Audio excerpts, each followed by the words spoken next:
আমি শুধু একটু ইতিহাস থেকে শুরু করতে চাই। আপনারা এই যে প্রস্তাব, এখানে ইতিহাসে একটুখানি বলা আছে, আমি সেটা আরেকটু বিশদে বলতে চাইছি, কারণ একেবারে এই ঘটনার সূত্রপাত থেকে আমার সঙ্গে কিছুটা যোগাযোগ এদের হয়েছিল, যারা মানে যে অংশটার কথা আমরা আজকাল অতটা বলতে পারছি না বা বলছি না, যারা বঞ্চিত শিক্ষক ছিল। এই ছেলেমেয়েরা যারা মনে করেছিল যে তারা যোগ্যতার সঙ্গে পরীক্ষায় উত্তীর্ণ হয়েছিল, কিন্তু পরীক্ষা ব্যবস্থার কিছু গরমিলের জন্য সেই গরমিলগুলো এখন আমাদের সামনে এসেছে। এটা কিন্তু তারা বলতে শুরু করেছিল 2019 সালে। সেই গরমিলের জন্য তারা যোগ্যতা থাকা সত্ত্বেও চাকরিটা পায়নি, কিন্তু তাদের পেছনে থাকা বেশ কিছু লোকজন তারা চাকরিটা পেয়ে গিয়েছিল। যদি কারোর মনে থাকে 2019 সালের লোকসভা নির্বাচনের সময়, লোকসভা নির্বাচনের ঠিক আগে এই ছেলে মেয়েগুলো প্রেস ক্লাবের সামনে প্রথম তাদের ধর্ণা শুরু হয়। ঘটনাচক্রে সেখানে গিয়েছিলাম এবং তারা অনেক অভিযোগ বলেছিল। তার মধ্যে একটা অভিযোগ অবশ্যই ছিল যে এই যে পরীক্ষা পদ্ধতি হলো, যে কোনো পরীক্ষা পদ্ধতি আমরা এত বছর ধরে যারা পরীক্ষা দিয়ে এসেছি এবং নিয়ে এসেছি, আমরা জানি পরীক্ষা পদ্ধতির একটা মেরিট লিস্ট হয়। এখানে মেরিট লিস্টে প্রকাশিত হয়, নিশ্চয়ই হয়েছিল কিন্তু প্রকাশিত হয়, সবাইকে ডাকা হয়েছিল SMS এর মাধ্যমে, ইত্যাদি অনেক কিছু অভিযোগ ছিল। সেগুলোর বিষয়ে আমি যাচ্ছি না এখন, কিন্তু এই যে তাদের বক্তব্য, সেই বক্তব্য যখন তারা ওই প্রেস ক্লাবের সামনে ধর্ণা দিচ্ছিলেন দীর্ঘ সময় ধরে লোকসভা নির্বাচনের ঠিক আগে 2019 সালে, স্বয়ং মুখ্যমন্ত্রী এবং সম্ভবত তৎকালীন শিক্ষামন্ত্রীকে সঙ্গে নিয়ে গিয়ে বলেছিলেন, তোমরা আজকে এখন আন্দোলন থামাও, সমস্ত সমস্যা আমি মিটিয়ে দেব। দুর্ভাগ্যের বিষয়, সেই লোকসভা নির্বাচন গেছে, একটা বিধানসভা নির্বাচন গেছে, আর একটা লোকসভা নির্বাচন গেছে, কিন্তু সেই ছেলে মেয়েগুলো যারা বসেছিল তারা প্রেস ক্লাব থেকে তুলে এনে লোকসভা নির্বাচনটা সময়টা পার করে দিয়ে তারপরে তারা কখনো গান্ধী মন্দির পাদদেশে বসেছে, কখনো করুণাময়ীতে বসেছে, কখনো বিকাশ ভবনের সামনে, কখনো পুলিশের কাছে খেয়েছে, কখনো ঝাঁটা খেয়েছে, কলেজ স্কোয়ারের সামনে কোনো সময় বসতে গিয়ে তাদের পুলিশ গ্রেফতার করে নিয়ে চলে গেছে। এখনো তারা একইভাবে এই দরজা ওই দরজা করে ঘুরে বেড়াচ্ছে, তাদের পরিস্থিতির কিন্তু কোনো পরিবর্তন হয়নি। এবার তার সঙ্গে যুক্ত, এবং সেটাও বোধ হয় মানে এই যে সংখ্যাটা, যে 26,000-এর কথাটা আমরা আলোচনা করছি, তার থেকে অনেক বেশি, এবং তার মধ্যে অন্যান্য যারা আছেন আবার প্রাইমারি শিক্ষাকর্মী সব রকম। মানে একটা সময় আপনারা নিশ্চিতভাবে গেছেন, যদি ওই গান্ধী মূর্তির পাদদেশে জায়গায় যেতে বিভিন্ন ত্রিপল টানিয়ে কোথাও একদল বসে আছেন গান্ধী মূর্তির পাদদেশে, তার থেকে দূরে আর এক দল, তার থেকে দূরে মাতাগিরি মূর্তির পাদদেশে আরো একটা দল।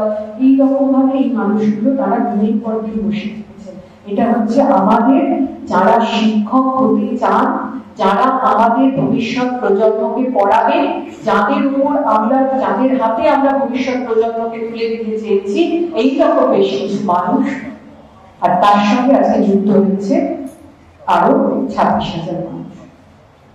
আমি কোর্টের নির্দেশ, আমি আইন, আদালত ইত্যাদি নিয়ে বলবো না, কারণ এটাতে আমি তো বিশেষজ্ঞ নই, আমার পক্ষে এই নিয়ে বিরাট কিছু বলা সম্ভব না।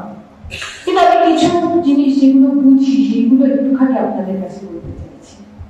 ধরুন আমরা সবাই জানি এখন মোটামুটি যে আমাদের যখন MCQ কোয়েশ্চেন হয়, ওয়েমার শিট হয়, ফিজিক্যালি আমাদের ছেলেমেয়েরা, আমরা পরীক্ষা দিতে ওইভাবে আমাদের ছেলেমেয়েরা দিয়েছে, এখানে অনেক যারা ছোট যারা বয়স্ক আছে তারা দিয়েছে, যে তারা ফিজিক্যালি ওই শিটটাতে কালো কালো করে তারা দাগটা দিয়ে তারা পরীক্ষাটা দিল। কিন্তু পরীক্ষাটা দেওয়ার পর তো সেটা ম্যানুয়ালি ভাবে হয় না, আমরা যেমন বসে খাতা দেখি সেরকম ভাবে তো হয় না, সেটা রিড করা হয়, রিড করে তার একটা ইমেজ তৈরি হয়, সেই ইমেজটাকে ইভ্যালুয়েশন করে, যেটাকে আমরা স্ক্যান কপি বলছি, সেই ইমেজটাকে ইভ্যালুয়েট করে নম্বরটা ডেটাবেসে চলে যাওয়ার কথা সরাসরি।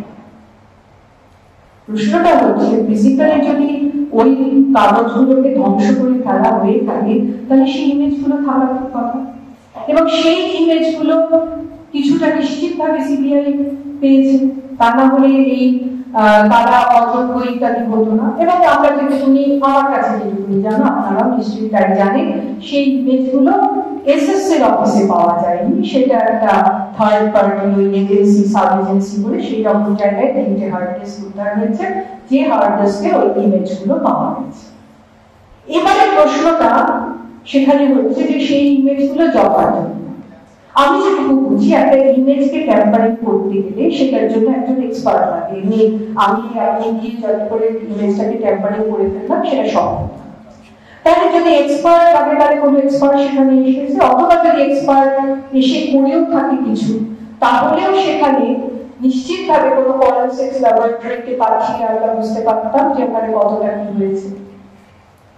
এবং সেখান থেকে যখন ডেটাটা কোনো একটা ডেটাবেসে এসেছে, সেই ডেটাবেস থেকে আবার সেটা গেছে এসএসসি ডেটাবেসে, এই যে পুরো পথ এইখানে কি ঘটেছে সেটাও আমরা জানতে পারছি না যতক্ষণ না ওই ওয়েবার শিটগুলো প্রকাশিত হচ্ছে। আমি এই সব কথাগুলো এই কারণে বলছি, কারণ বারবার করে যে প্রশ্নটা আমাদের সবার কাছে আসছে, যেটা আমাদের এই চাকরিহারা 26,000 শিক্ষক, তারা শিক্ষক শিক্ষাকর্মী, তারা একই প্রশ্ন তুলছে যে যদি ওই ওয়েবার শিটগুলো পাওয়া গিয়ে থাকে স্ক্যান ইমেজ, তাহলে সেটা কেন প্রকাশিত হবে না? এই যে প্রকাশ করার দায়িত্ব, এই প্রকাশ করার দায়িত্বটা কার ছিল? এই প্রকাশ করার দায়িত্বটা তো এই শিক্ষকদের ছিল না। এই প্রকাশ করার দায়িত্ব, আমি যেটুকুনি বুঝি, এই প্রকাশ করার দায়িত্ব মামলাকারী তাদেরও নয়, এই প্রকাশ করার দায়িত্ব কোর্টেরও নয়। এই প্রকাশ করার দায়িত্ব একেবারে সম্পূর্ণভাবে নির্ভর করে রাজ্য সরকারের উপর, এসএসসির উপর, প্রশাসনের উপর। এবং যে কথাটা বারবার আমি যেটুকু বুঝেছি, আমি সত্যি আইন সম্পর্কে বিশেষজ্ঞ নই, আমি যেটুকু বুঝেছি বা কাগজ পড়ে যেটুকু বুঝেছি, হাইকোর্ট, সুপ্রিম কোর্ট বারবার বলা সত্ত্বেও রাজ্য সরকার এই পদক্ষেপটা নেয়নি। এটা কিন্তু খুব কঠিন পদক্ষেপ ছিল না, আমার যেটুকু মনে হয়েছে।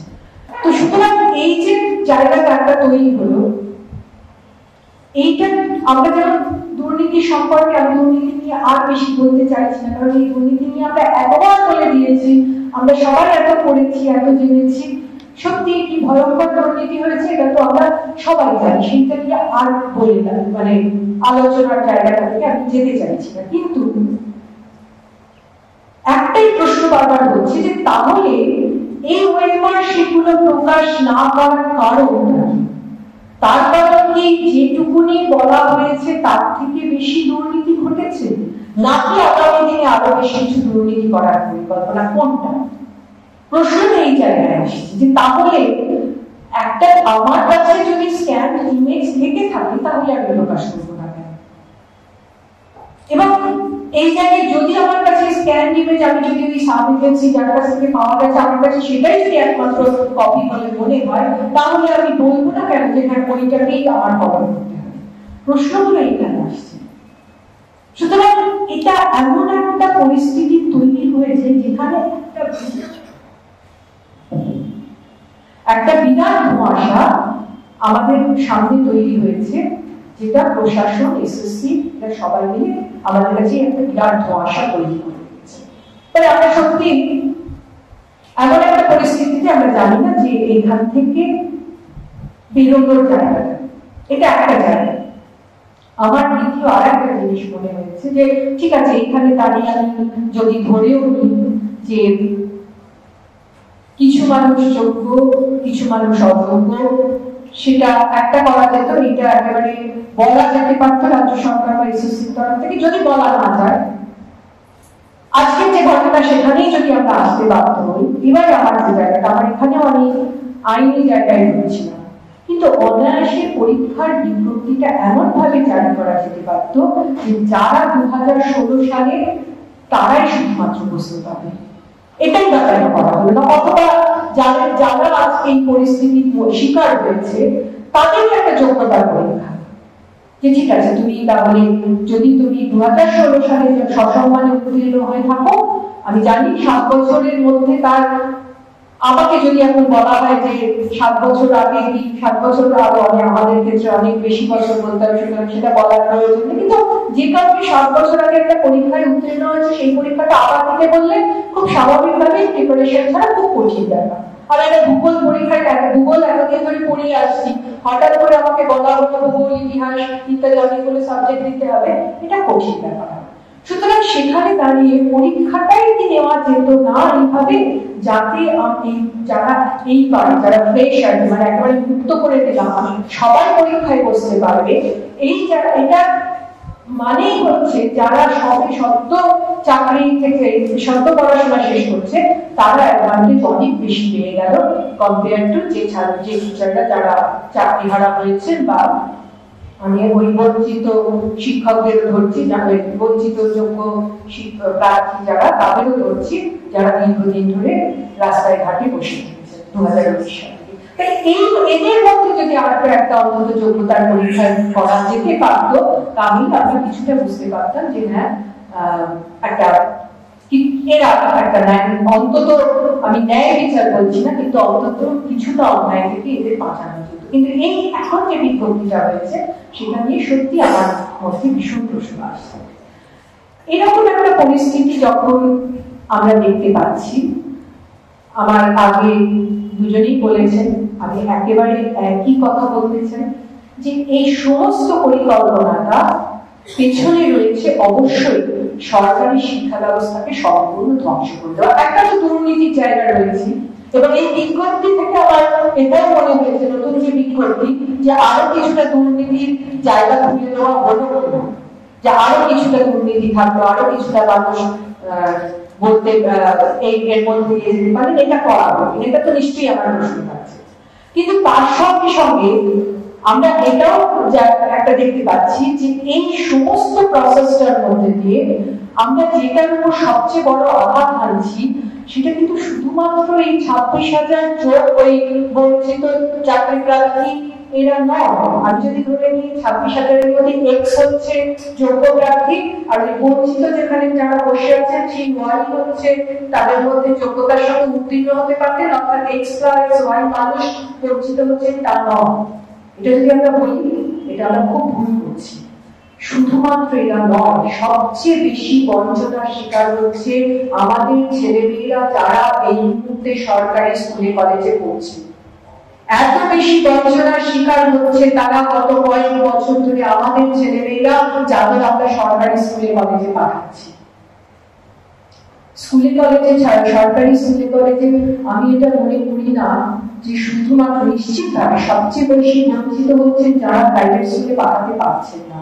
অবশ্যই বেসরকারি স্কুলে পাঠানো পিছিয়ে পড়া মানুষ, গ্রামের মানুষ সবসময় ভালো বেসরকারি স্কুলে পাঠাতে পারেন না, নিশ্চিতভাবে তারা বঞ্চিত। কিন্তু সেটাই ঠিক তাই না।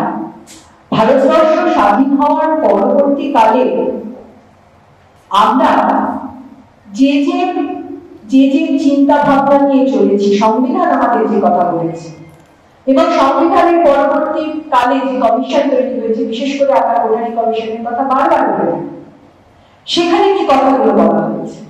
কথাটা বলা হয়েছে যে 6 থেকে 14 বছর বয়সী বাচ্চাদের বিনা টিউশন ফিতে কম্পালসারি এডুকেশন, এটাই তো বলা হয়েছিল। ভারতের সংবিধানে যেমন লেখা আছে ঠিক তেমনি ভাবে এই কোঠারি কমিশনেও এইটা বলা হয়েছে, এবং তার পরবর্তীকালে বিভিন্ন সময় ভুল ভ্রান্তি ইত্যাদি সত্ত্বেও সরকারি মহল থেকে কিন্তু এই চেষ্টাটাই করা হয়েছে যে অন্তত সরকারি শিক্ষা ব্যবস্থার সুযোগটা সবার কাছে পৌঁছে দেওয়া। সেখানে যে যেমন অবস্থাতেই থাকুক, আমি বলতে পারি না যে সরকারি স্কুল খুলে রাখা দরকার শুধুমাত্র যারা বেসরকারি স্কুলে পড়ানোর সুযোগ পাচ্ছে না তাদের জন্য নয়, তারা তো অবশ্যই, আমি মনে করি সমস্ত বাচ্চার অধিকার আছে সরকারি স্কুলে পড়ার, এবং সরকারি স্কুলগুলো আমরা যেমন এখানে অনেকেই বসে আছি, নিশ্চিতভাবে আমরা সরকারি স্কুলেই পড়াশোনা করে বড় হয়েছি। সুতরাং এই জায়গাটা সরকারি স্কুল বন্ধ করে দেওয়া কোনো নৈতিক জায়গা কোনো সরকারের পক্ষ থেকে নেই, এটা অবশ্যই। বরং সরকারি স্কুল বাড়ানো, বৃদ্ধি করা, ক্রমাগত সংবিধানে বলা আছে, কোঠারি কমিশনে এইটাই বলা হয়েছিল যে প্রত্যেক জায়গায় প্রত্যেক গ্রামে সম্ভব হলে সরকারি স্কুল তৈরি করা, এবং শুধু তাই নয়, যাতে ছাত্রছাত্রীদের একটু দূরবর্তী স্কুল হলে ছাত্রছাত্রীদের যাতে পড়াশোনা করতে যেতে অসুবিধে না হয়, তাই জন্য সম্ভব হলে সেখানে হোস্টেল তৈরি করা, এই কথাগুলো বলা আছে। আমরা কি করছি? এক জাতীয় শিক্ষানীতি ক্লাস্টার করতে বলে দিয়েছে, অর্থাৎ 10টা ওই একটা রেডিয়াসের মধ্যে বলে দিয়েছে যত স্কুল আছে ছাত্র কম থাকলে ক্লাস্টার করে দাও। আর আমাদের রাজ্য সরকার কি করছে? ছাত্র কম থাকলে স্কুল তুলেই দিচ্ছে, বন্ধই করে দিচ্ছে।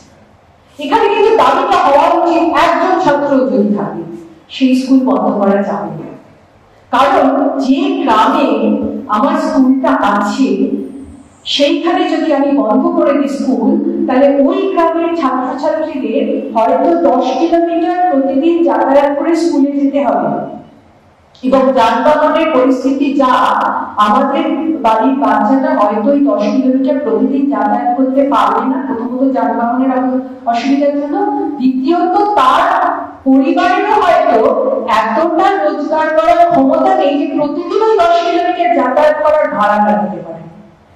এটাও কিন্তু আমাদের পরিস্থিতি। সুতরাং কোন স্কুল ছাত্র সংখ্যা কম হলেও আমরা বন্ধ হয়ে যাবে এটা বলতে পারি না।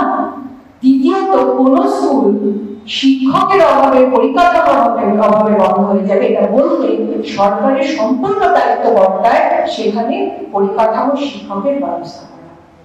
আজকে যেটা আমরা অভাব দেখতে পাচ্ছি, মানে এখানে আমি যেটা বলতে চাইছি, আমি সরকার পাচ্ছে না একটা জিনিস, আর সরকার এই দায়িত্ব কাঁধ থেকে ছেড়ে ফেলছে, এটা দ্বিতীয়। আমি কখনোই কাঁধ থেকে ছেড়ে ফেলার যে অন্যায় সেটাকে সমর্থন করতে পারি না, যেটা জাতীয় শিক্ষানীতিতেও যেমন আছে তেমনি আমাদের রাজ্যে যেটা ইমপ্লিমেন্ট করা হচ্ছে এক্স্যাক্টলি এই জিনিস।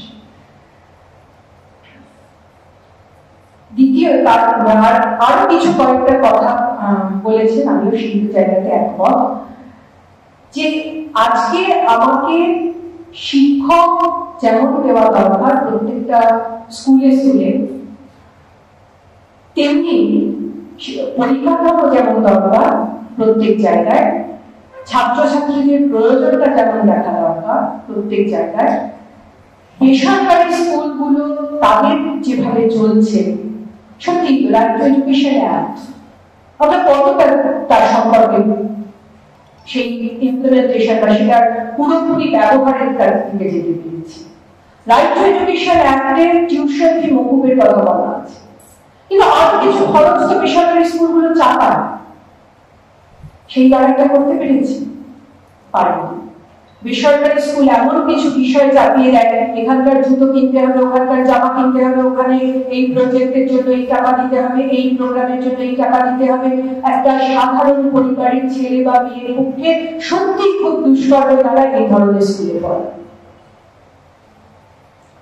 একদিন পরে আমাদের স্কুল সিস্টেমের মধ্যে নানা রকম পরিবর্তন আসছে, যেমন সেমিস্টার। আপনারা জানেন এইবার 11 চালু হয়েছে সেমিস্টার। পাস ফেল তো বটে, আমি যদিও পাস ফেল 4 পর্যন্ত ঠিক ছিল, 8 পর্যন্ত তুলে দেওয়ার আমি বিপক্ষে। আমি মনে করি না 8 পর্যন্ত তুলে দেওয়া সঠিক হয়েছে, কারণ আমাদের দেশি এডুকেশন সিস্টেমটা এরকমই যে ছাত্ররা পরীক্ষা না দিয়ে টিচারদের পক্ষে অ্যাসেস করার মতো জায়গা খুব কমে যায়। তার কারণ আমাদের এখানে ছাত্রের তুলনায় শিক্ষক তো যথেষ্ট কম, মানে আমাদের যদি সমস্ত পদ ফিল্ড আপ হয় তাহলেও শিক্ষকের সংখ্যা কম। এই যে অ্যাসেস করার বিষয়টা অন্যান্য দেশে যেখানে থাকে বিদেশে, সেখানে কিন্তু একটা ক্লাসরুমে খুব মানে টিচার স্টুডেন্ট রেশিওটা ভীষণ কম, মানে 1:20 বা এরকম ধরনের, বা তার থেকেও কম। তো এই জায়গায় দাঁড়িয়ে আমাদের কিন্তু টিচার স্টুডেন্ট রেশিও কম বলা না, বেশি বলা উচিত আমার, কারণ টিচার সংখ্যায় টিচার কম অনেকটাই বেশি আমাদের দেশের তুলনায়। মানে প্রতি 100 ছাত্রের জন্য যত সম্ভব টিচার থাকা দরকার, আমাদের দেশে যা আছে বিদেশে তার থেকে অনেক বেশি, আমরা সবাই জানি। সুতরাং যে গুরুত্ব দিয়ে বিদেশে যে দেশগুলিতে পাশ ফেল প্রথা নেই, সেইখানে যে গুরুত্ব দিয়ে একজন শিক্ষক ছাত্রদের অ্যাসেস করতে পারে, সেই সম্ভাবনা আমাদের এখানে ভীষণ কম। তাই জন্য আমাদের এখানে ওই যদি আমি পরীক্ষাটা বন্ধ রাখি, আমার অন্তত অভিজ্ঞতা, এটা একটা অভিজ্ঞতা আপনাদের সঙ্গে একটু বলতে চাইছি আমি। আমরা একটা প্যান্ডেমিকের সময় একটা যখন চলছে লকডাউন, সেই সময় একটা ওই বিনা প্রি পাঠশালা টাইপের চালানোর চেষ্টা করেছিলাম। আমাদের পেছনে কিছু ছেলে মেয়ে যারা স্কুলে যাওয়ার সুযোগ পাচ্ছিল না, পেছন দিকে থাকে, বাড়ির পেছন দিকে, তাদের নিয়ে। কিন্তু তাদের সঙ্গে কথা বলে যেটা বুঝতে পারছিলাম যে এই যে 5 থেকে 8 যে পরীক্ষাটা হচ্ছে না, পড়াশোনার অভ্যাসটা চলে যাচ্ছে। তারা কিন্তু পড়াশোনাটা করতে চাইছে না, এবং কোনো একটা সময় তারা হয়তো কোনো কাজে চলে যাচ্ছে, বা মেয়েরা হয়ে খুব স্বাভাবিকভাবে মেয়েরা এর মধ্যে সবচেয়ে বেশি ভিক্টিমাইজড হয়। এই যখন এডুকেশন সিস্টেম এরকম একটা জায়গায় চলে যায়, ঠিক মতো কোনো কিছুই ঠিকঠাক হচ্ছে না, তখন সবচেয়ে বেশি যাদের উপর তার প্রভাব পড়ে সেটা হচ্ছে মেয়েরা। সুতরাং এখানে দাঁড়িয়ে আমরা ওই দেখতে পাচ্ছিলাম আমাদের ওই যারা থাকে আমাদের পেছন দিকে অঞ্চলে মেয়ে যারা থাকে নাকি, তাদের মধ্যে মেয়েরা চট করে বিয়ে হয়ে যাচ্ছে, এরকম একটা পরিস্থিতি। সুতরাং এইখানে দাঁড়িয়ে আমার মনে হয়েছিল পাশ ফেলটা অন্তত 5 পর্যন্ত না থাকবো, বা 5 পর্যন্ত না থাকলেও তারপরে থাকবো। কিন্তু আমরা সেটা ছাড়া যেটা জাতীয় শিক্ষানীতি এবং বর্তমানে এই রাজ্যের সরকার যেটা করতে শুরু করলেন, জাতীয় শিক্ষানীতিতে আছে একেবারে আর্লি এডুকেশন, যেটা মানে একেবারে বাচ্চা, যেটাকে আমরা অঙ্গনওয়াড়ি বা আর্লি চাইল্ডহুড এডুকেশন, ওই সময়টা যেটা বলি আর কি, অঙ্গনওয়াড়ি আইসিডিএস এইটাকে প্রায় বন্ধ করে দিয়ে ওই সময় থেকে ক্রেডিট সিস্টেমের একটা কথা জাতীয় শিক্ষানীতিতে আছে, ন্যাশনাল ক্রেডিট যে ফ্রেমওয়ার্ক, সেখানে ওই সময় থেকে 27 ক্রেডিটারের ক্রেডিট এবিসিডি যে পড়তে পারলো না তাকে আমি ক্রেডিট বোঝাচ্ছি। সেখান থেকে সে ক্রেডিট পড়তে পড়তে একেবারে পিএইচডি পর্যন্ত সে ক্রেডিট জমা করতে যাবে, জাতীয় শিক্ষানীতিতে আছে। আর আমাদের রাজ্য সরকার 11-12 সেমিস্টার সিস্টেম ঢুকিয়ে দিল। আমি জানি না, মানে আমার পক্ষে খুব, আমরা সেমিস্টারে নিশ্চয়ই পরীক্ষা নিই, আমরা বিশ্ববিদ্যালয়ে এক একটা সেমিস্টারে এক একটা সাবজেক্ট শেষ করি, করে পরের সেমিস্টারে তার পরবর্তী যে সাবজেক্টটা নতুন সাবজেক্ট শুরু করি। ফিজিক্সকে, কেমিস্ট্রিকে, জিওগ্রাফিকে, হিস্ট্রিকে কিভাবে সেমিস্টার সিস্টেমে ভাগ করা যেতে পারে 11-12, আমার কাছে কিন্তু সত্যি এটা খুব আশঙ্কাজনক লাগে।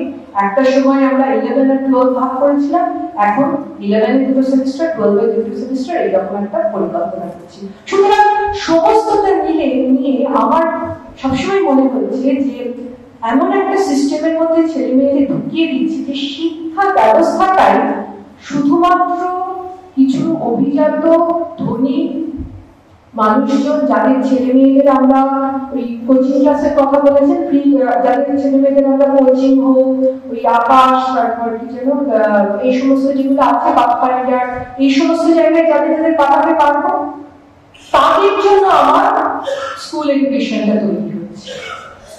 আর যারা সেটা পারবে না, যারা পিছিয়ে পড়া, অথবা হয়তো ফার্স্ট জেনারেশন লার্নার, অথবা কোনো না কোনো ভাবে একটা অদ্ভুত অবস্থার মধ্যে দিয়ে যাচ্ছে, আমরা জানি, আর্থিক জায়গায় থাকতে পারে, সামাজিক একটা বৈষম্য থাকতে পারে। সুতরাং সেইখানে যে মানুষগুলো আছে তাদের কাছ থেকে আস্তে আস্তে আমরা শিক্ষার সুযোগটা সরিয়ে দিচ্ছি।